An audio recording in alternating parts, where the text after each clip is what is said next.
Hey, hey, hey, all you internet knife fighting geniuses. It's Grinder McGee back again with another knife video. Today talking about what has to be one of my all-time favorites in this size range of fixed blades, the SOG Northwest Ranger. But before we talk too much about that, I want to make a couple excuses. You guys have noticed maybe it's been 5 weeks, maybe 6 weeks since I made a knife video. I was trying to do it on a schedule, but even though the videos, I'm trying to keep them short, you still have to have inspiration to make the videos, right? And I don't want to come in here and just phone it in and just say, here's a stupid knife, watch it, it can cut your finger, a carrot or whatever. I want it to have some substance, perhaps, and definitely I want it to be inspired and for myself, because people can see from a mile away if you don't give a crap about something that you're making a video about. So I do care about this knife a lot, and I noticed that since I started the Tactical Kitchen, I've gained 43 followers or something like that. So we are up to 275 subscribers rather, and I really appreciate that, and so I want to keep that truck rolling forward. So enough of that. Anyway, today we're talking about one of my favorite knives in the 5-inch category of all time. This is the SOG Northwest Ranger. I believe it says 2.0 on here as well. So this is the second version. I'm not familiar with the first version, although I know that they make one called the Tsunami with this same handle and the same length blade, and it's a Tanto inspired design with the secondary point. Now this knife right here is made out of the AUS 8A Japanese stainless steel. It's a what is the thickness? An 1/8 inch? Probably about an 1/8 inch thick. This all gets very technical here, guys. You're going to see, I'm going to go over the technical specs of this. It's going to blow your freaking mind. Anyway, the blade is about 5.5 inches or something. I don't know. Go ask your local scientist to measure it for you so that you can get an accurate reading.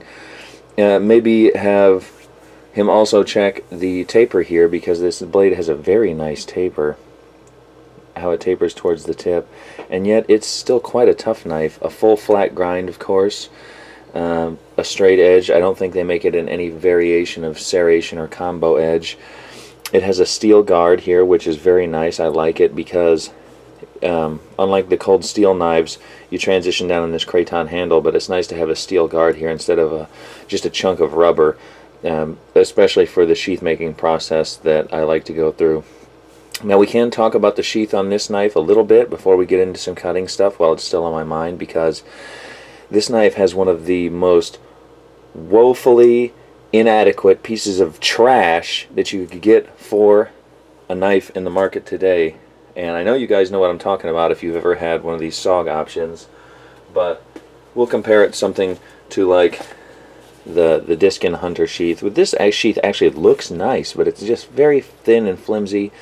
So this is the one I have nearby. I have long since thrown in the garbage, or thrown in the sheath pile, the SOG Northwest Ranger sheath. It's just a cheesy leather sheath with a lousy leather belt loop. It's got a snap retention on it, no fit retention.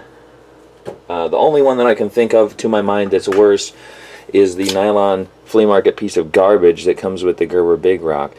Now I know that when you're talking about a Gerber Big Rock, which is $35, such an excellent knife, or you're talking about a SOG Northwest Ranger 2.0 with such an excellent blade, I think the price is around $60 right now, that you are getting a lot for your money. The value is definitely there. So, and of course to me, I would make my own sheath, and I have made my own sheath for this one as well. This was one of the first sheaths I made, by the way, back you know, a million billion years ago.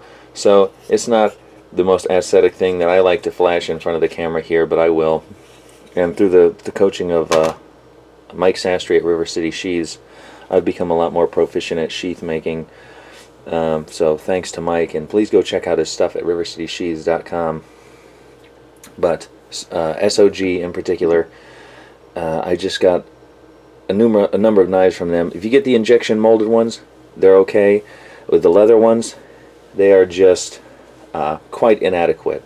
They'll fall apart pretty fast on you, I find. Anyway, enough of that. So in the 5-inch category, this knife reigns almost supreme. It has a large area here of a ricasso for the maker's mark, which they've lasered on there. It still looks pretty nice, though.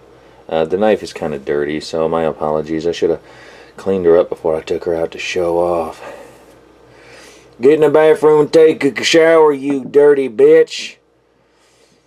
We don't have time for that. Come on out here and just get to work. Make me some dinner.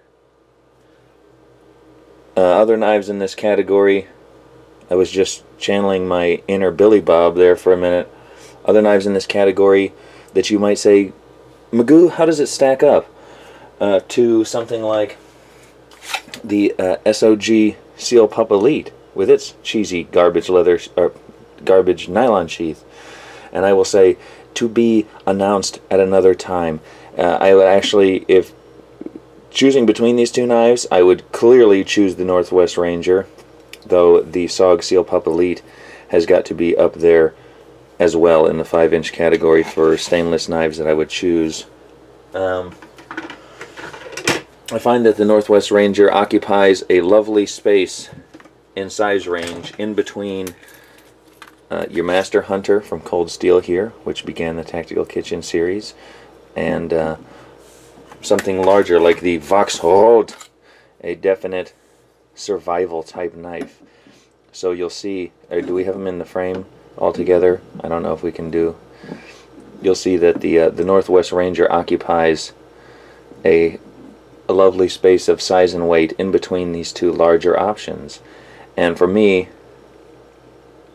in general utility and carrying it around and using it on a daily basis, I find it has the optimal balance of all features that I like to require in a daily carry knife to just make it an ease and a breeze to carry, and also very capable in the kitchen, and potentially for all you knife warriors, it also has more than enough pointy end to be suitable on the battlefield of life. So let's put this away. Vox rolled, awesome knife, by the way. Get this Master Hunter back up. What more is there to say, really? I don't know. Let us think. Can I think out loud and waste downtime on the camera? Let's do, the knife itself weighs 5.9 ounces, or 166 grams. And you'll notice the overall size of the knife that I was asking you to go get a scientist for, which scientists, I'm sure most scientists will be able to help you. Here, I live in Indiana, and our scientists, they're nice, but I whipped this out on a college campus, and I walked up to a scientist and I said, "Hey man, you think you could measure this knife for me real quick? I'm doing a YouTube video," and you freaking rude bastard, you wouldn't believe it, he freaking ran right away. He didn't want anything to do with me. Hold on a second.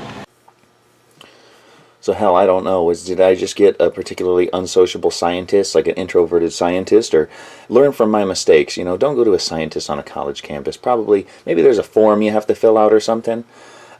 Maybe go to not a university scientist, but an actual, scientist in the professional private sector. That's what I would do if you want this knife measured accurately, because I just didn't have a good experience. Learn from my mistakes, okay? The one thing that perplexes me about this knife is this guard. I have never seen an accurate explanation or a reasonable explanation of what the freaking hell these notches are doing here. All they seem to do is serve to aggravate my grip if I choke up too close, but they don't really seem to get in the way. I do tend to hold the knife in a side hold or pinch up on it, or just go straight hammer grip all the way down here, and it doesn't get to me too bad, but when it does, it immediately is aggravating to my grip on my forefinger there, or I guess in a reverse grip when I'm constantly busting the skulls of zombies in the apocalypse.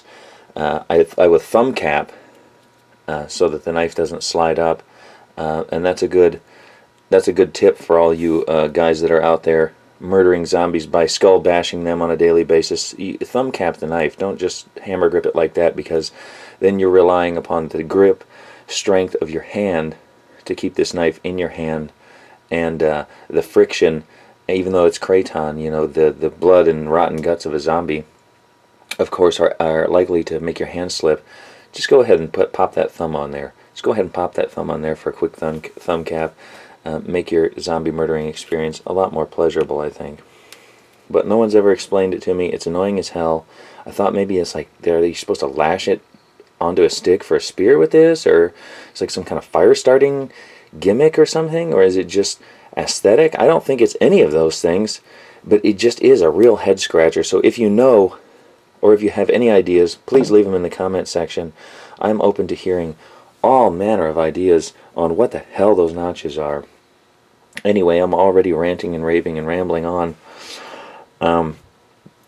There's another knife that I really is my favorite knife of all time in the large survival knife category that this knife really reminds me of. From this angle, I'm just, if I didn't have my hand in the picture for scale, you might think this was some kind of a version of a modified Trailmaster or a Recon Scout or something from Cold Steel, which are other knives I obviously highly recommend, you know, by telling you that it's my favorite right there, for numerous reasons though, and they might not suit your taste, but they do mine.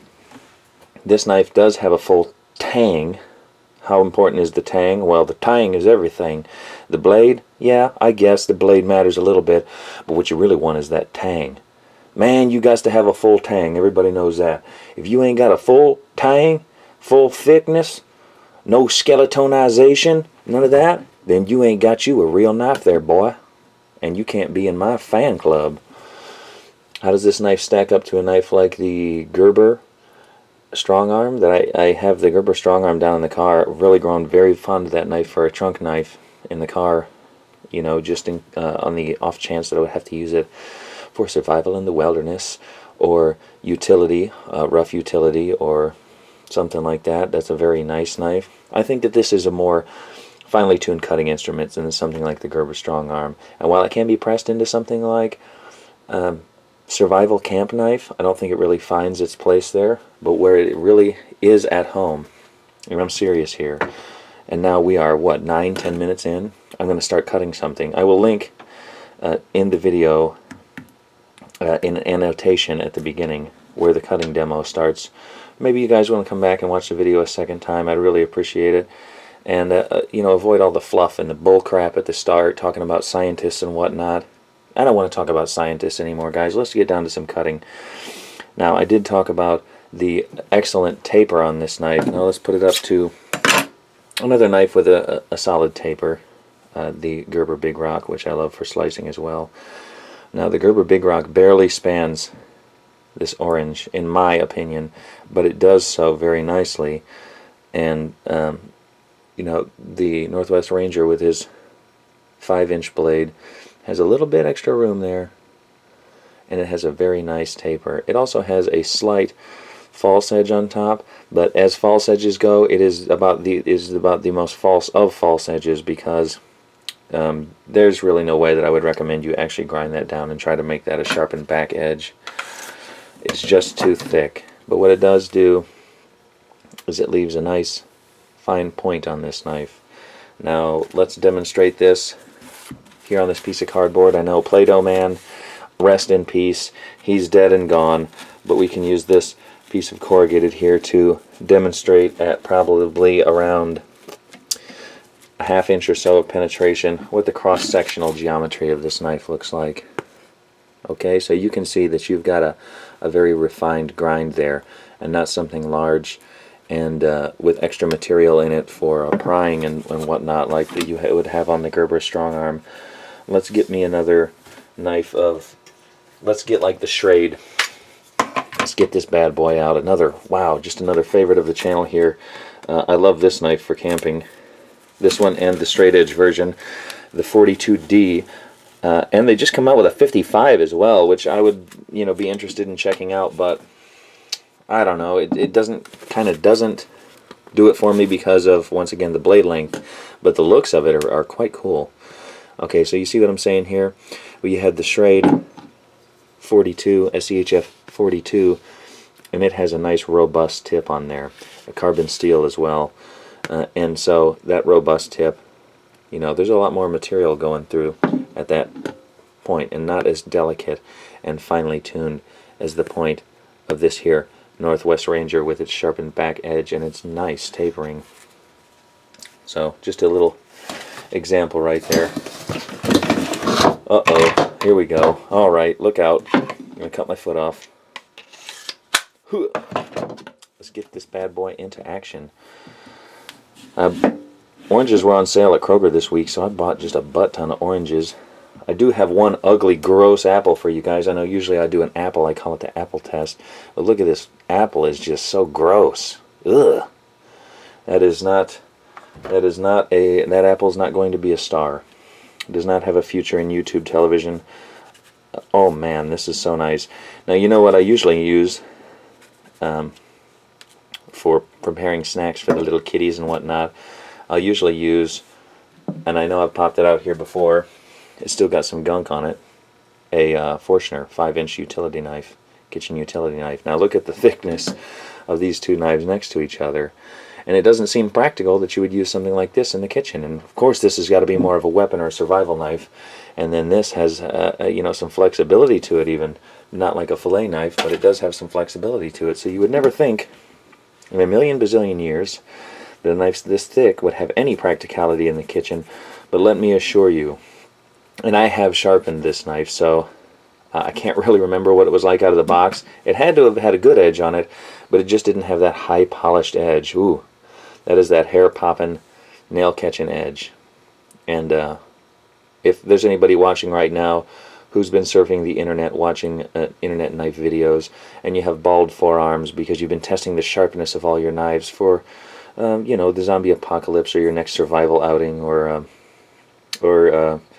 whatever you're into, skinning neighborhood animals. I know we've covered that delicate subject before, but I mean, people have hobbies of all shapes and sizes, guys. Don't judge. Don't judge just because someone wants to go out there and commit unspeakable acts upon your neighborhood pets.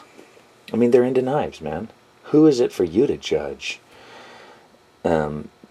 What the hell am I talking about right now? I'm losing my mind. It was going to be a quick video, too. I was there, dudes. I was talking about specs. I got sidetracked into Scientist Town. Now I'm in here trying to slice up an orange, and I've totally lost my train of thought. I have no idea. What the hell am I talking about? Utility? Fuck. For crying out loud. But you would think that a knife like this never had a place in the kitchen at all, but it's quite the opposite. This knife excels in these tasks. The edge is superior compared to some of your saber grinds and even your hollow saber grinds for these slicing activities, and this is one of, you know, the many reasons that I really truly think that the Northwest Ranger deserves a spot on the top 10 of any outdoor or knife enthusiast list of functional knives in the, let's say, 4 to 6 inch category. This knife is just so well rounded. It was really a win. If SOG ever stops putting it out for one of their gunny inspired gimmick knives, I'll just flip. I mean, I'll just give up on SOG forever. The Seal Pup Elite kind of embodies some of those gimmicks that they had, but it also retains, you know, the shape and the styling of that original knife, that one of the original 2 or 3 knives, I think, that founded the company, the Special Observations Group, named after a Vietnam jungle scientist team. Here we are back on scientists again, called the Special Observations Group, I think. Correct me if I'm wrong on that, and I have no fear that YouTube will come through on that. If there's one thing YouTube is good at, it is correcting people who have inaccuracies in their technical jargon, or, you know, the origins of their references. Whatever. YouTube, thank you. Thank you, know-it-alls on YouTube, for correcting me on my grammar, my pronunciation. If it's Special Observations Group or it's whatever, thank you in advance. Of course, thank you all the thousands of people who've commented on the Gerber Strong Arm video telling me that yours was sharp. That really helped me a lot in sharpening mine. Oh, no, wait, actually it didn't. The knife that I got was still dull as a fucking butter knife. And, but thank you for telling me to sharpen it myself, even though you did not, one of you volunteered your expert services in sharpening or regrinding to do such a thing. By the way, I did send the knife back. If you notice, I had an update video. Right. They took care of it for me. Gerber. Freaking Strong Arm. Love that knife. I actually like the Bear Grylls knife, too. Speaking of gimmicks, oh my god, that thing is just a promo for the Bear Grylls Survival Hour, isn't it? But it has things, it has qualities in a 5-inch knife that are totally reasonable. Let me get some of these pieces here scooped off. Let me scoop off some of these pieces here. I didn't pre-set up my bowl or anything. Big mistake. I'm going to have to get some of these pieces scooted off. We're going to take care of them in short order. Hopefully you're still with me here on the Grind-a-Magoo Tactical Knife Hour. We're going to take an hour to review every little 4-inch knife, 5-inch knife. We're going to take an hour. I'm going to share you my entire life story. I can't afford a psychologist or a psychiatrist. I can't afford either one of those things, so you guys are my next best thing. I sit in the kitchen, I cut up fruits and vegetables, and I talk to my YouTube knife community. Okay, here is how I've been doing oranges all week. In a back and forth, and prepare yourself. Safety alert, safety alert, safety alert. This is how I do it. I don't know. With fish, I go the other way, but with oranges, I just, see how close you get there? So with oranges, I just go that way. I don't know why. It just works better for me. And you get these little pieces. The kids were into the mandarin oranges, you know, but those are kind of not as cheap as, you know, a 5-pound bag of oranges for $4 at Kroger. So yeah, so I can slice it and I can say, hey kids, who wants some oranges? And for a child, you know, I mean, it might be wrong of me, but you know, for a child, you don't have to specify what type of oranges they are. They just say, oranges, yum, Dad, awesome, you love us, thanks for the healthy food, now I'm going to grow up to be big and strong. They don't say, what, these aren't mandarin oranges? Get out of here, you old man. So what, I don't care how many Pookie cards you bought me. I don't care how many Pokemon cards you bought me for Christmas. I don't care that you've been working every day so much that you can't follow your lifelong dream of making YouTube knife reviews. Who cares, Dad? You go out and you spend that hard-earned coin, old man, on some freaking mandarin oranges. Forget these Florida's finest. We want some Chinese oranges. You see, I'm slipping a little bit right there. But here is where something like a flat grind is really aiding in removal of the orange meat. Orange meat, similar to human and beast meat, I think. I'm not sure, but I don't hear it screaming. I think once you remove the orange from the tree, it's like removing the brain from a zombie. Are we going enough on zombies this week, or what? Once you remove the orange from the tree, I think that removes it from a central nervous system. Guys, don't worry about these oranges. I don't think that they're feeling any pain, though only the Lord knows for sure.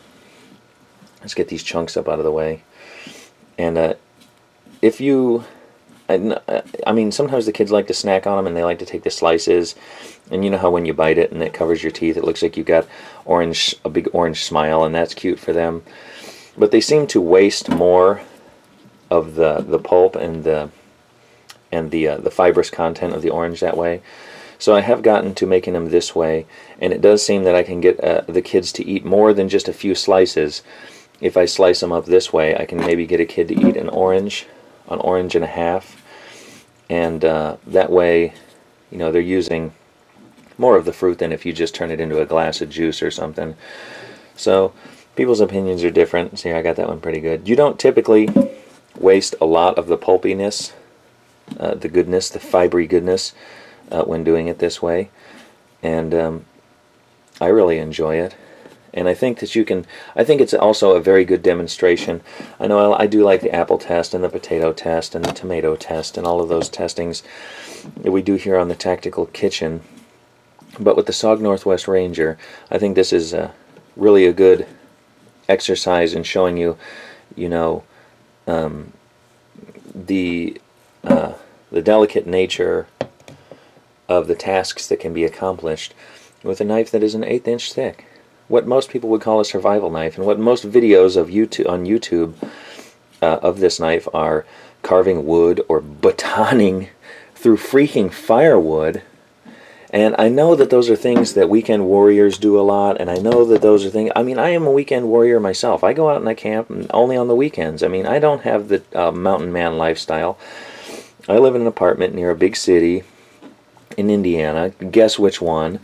And but I do get out there in the woods quite often.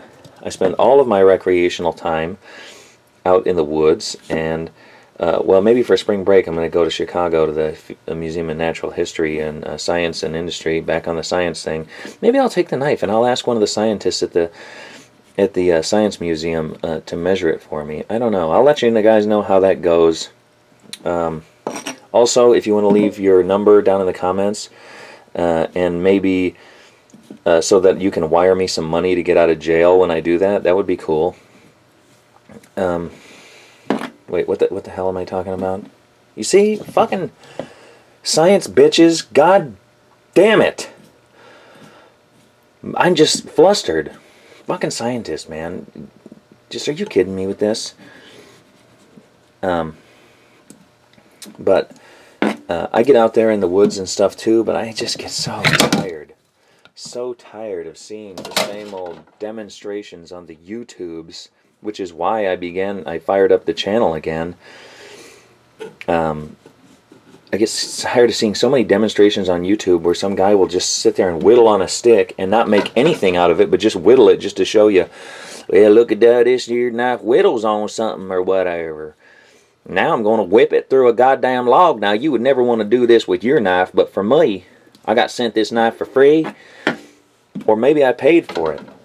But I just want to demonstrate to you a skill which I do not have, and now I'm going to push this knife to its limit, because I know that you boys that's spending your hard-earned backcountry dollars on a knife from the YouTubes is going to go out there and immediately do something retarded that voids any kind of manufacturer's warranty, that puts yourself at risk and harms your equipment that you paid hard-earned money for.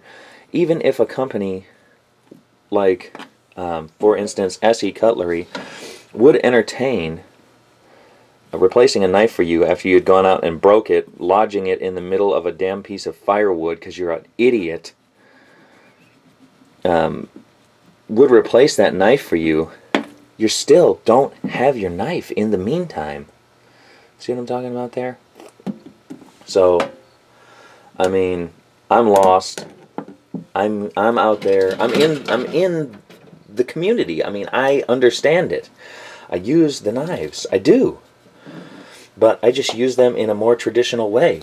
Like, I don't know, opening a piece of mail, perhaps? I use it for that. I use it for slicing fruit and snacks and cutting the crust off my sandwiches. Is that boring to you? It must be. And yet, at the same time, my subscriber base is growing because people, I think that there is a section of people out there who just enjoy knives, and maybe they don't, maybe they kind of have like an artist philosophy of it. Why is that blank piece of paper staring at me is a good quote that I've picked up this week on, the fear of using your talents or your art supplies, or in this case, you buy a brand new knife and you want to keep it nice and fresh looking. You'd like to use it, but you just don't know, short of going out and downing the nearest sequoia tree, what you can use that knife for and still keep it nice looking and still maintain the edge and not have to resharpen it because you've been out there trying to dismember frogs that you've gigged on a river rock. And even if you go out and frog gig, that's fine. That's cool. You don't have to use a river rock to chop the damn legs off. Whatever. This is turned into